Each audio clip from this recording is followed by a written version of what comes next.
اپنے اوپر پہلے نگاہ کر لے اور پھر اس کے بعد جہاں تک اس کا پیغام پہنچانے کا اس کو اللہ نے توفیق دی ہے اس کا خیال کرے۔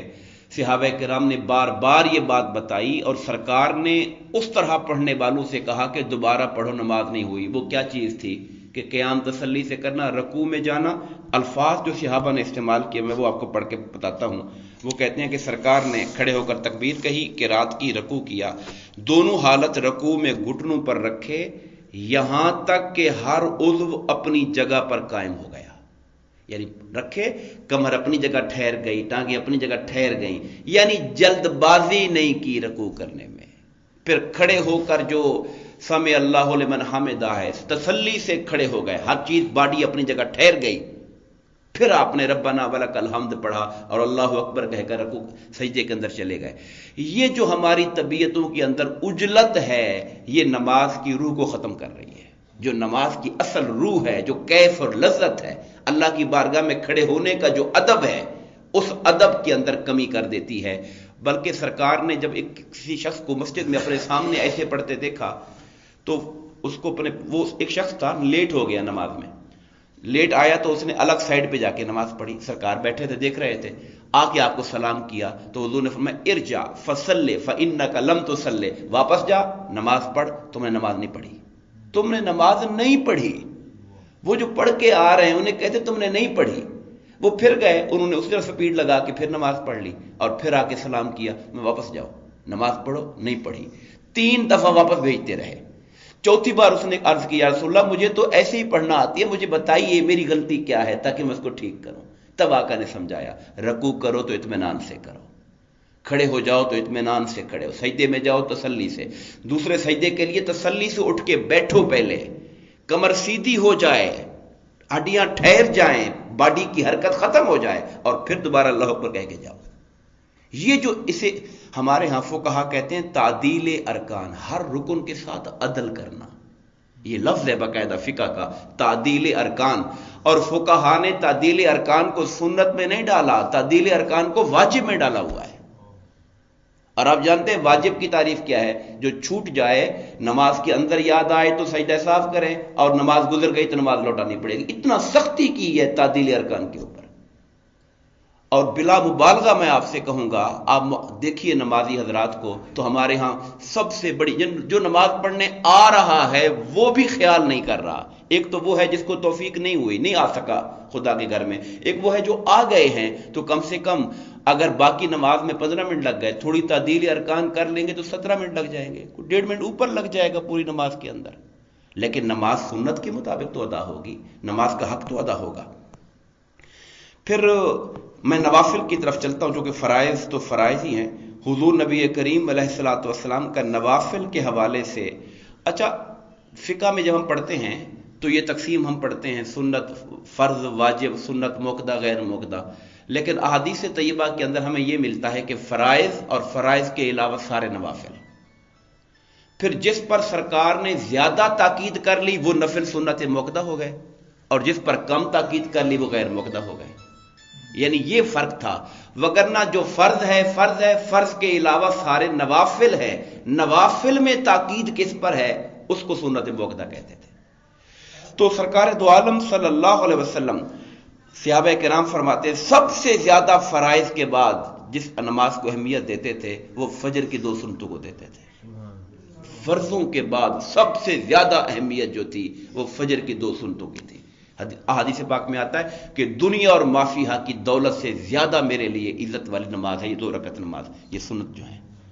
اور پھر آقا اس کو لمبا بھی نہیں کرتے تھے، سنتے چھوٹی پڑھا کرتے تھے۔ باقی نوافل رات والے لمبے کرتے تھے، مگر اس کے اندر زیادہ آپ طوالت نہیں اختیار فرمایا کرتے تھے۔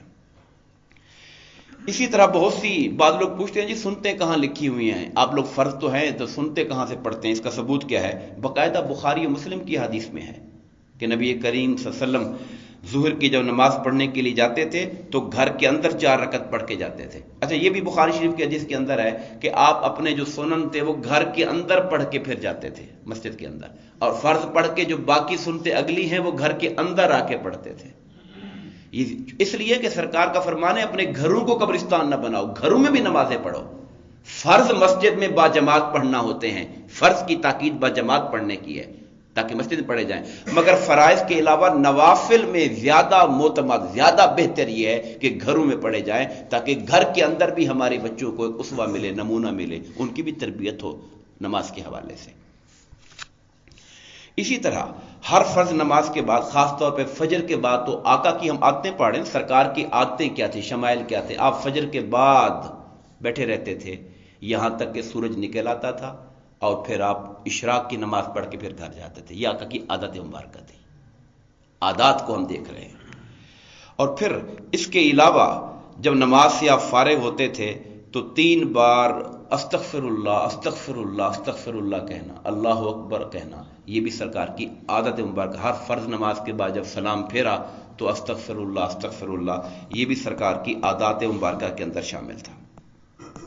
نماز میں آپ تلاوت کتنا کرتے تھے، اس پر بہت لمبی گفتگو ہے، میں زیادہ نہیں اس پر بات کرتا، مگر یہ ہے کہ فرائض کی نمازوں کے اندر سرکار دو عالم صلی اللہ علیہ وسلم چاہت کے باوجود بھی کہ میں لمبی قرات کر لوں، مگر جماعت کا خیال کرتے تھے کہ ان کے اندر کوئی بوڑھا ہوگا، کوئی بیمار ہو سکتا ہے، کوئی جلدی والا ہو سکتا ہے۔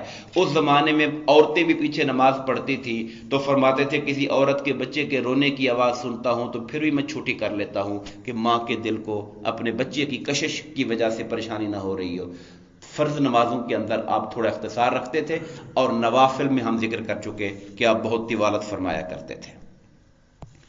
حضور نبی کریم علیہ الصلوۃ والسلام کی کیفیت یہ تھی کہ آپ رات کی نماز پڑھتے تھے، اس میں بہت لمبا قیام، یہاں تک آپ حیران ہوں گے۔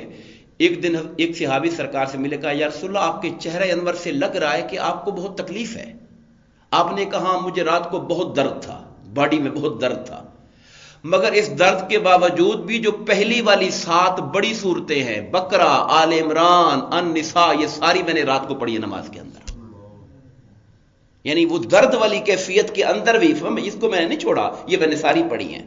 تو آپ نوافل میں رات کو تو اتنا لمبا قیام کرتے تھے، اور پھر رکوع اتنا لمبا کرنا اور سجدہ اتنا لمبا کرنا، کیونکہ وہ آپ کی انفرادی عبادت تھی، وہ آپ کا اپنا ذوق اور شوق تھا، لیکن آپ نے جماعت کے اندر امت کو کبھی اس طریقے سے، بلکہ ایک بار صحابی کہتے ہیں، اور یہ راوی ہیں اس کے حضرت ابو ذر غفاری رضی اللہ تعالیٰ عنہ، سرکار نے رات کو نماز شروع کی، صبح کا وقت آ گیا اور ساری رات کی نماز میں صرف ایک آیت پڑھتے رہے۔